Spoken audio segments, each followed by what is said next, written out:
Hi, we're back. Ito kami ngayon sa site sa Aklan. Bisitahin namin yung fence na na-install nila using 3 inches na wall panel. Lalakad kami ngayon. Ito rin natin yung camera.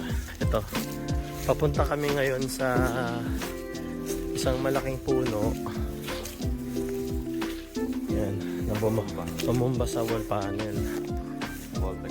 Sa Voltec panel. So, kala mo crack yan, no? Pero ana yan. Ana yan. Nakikita nyo na ano.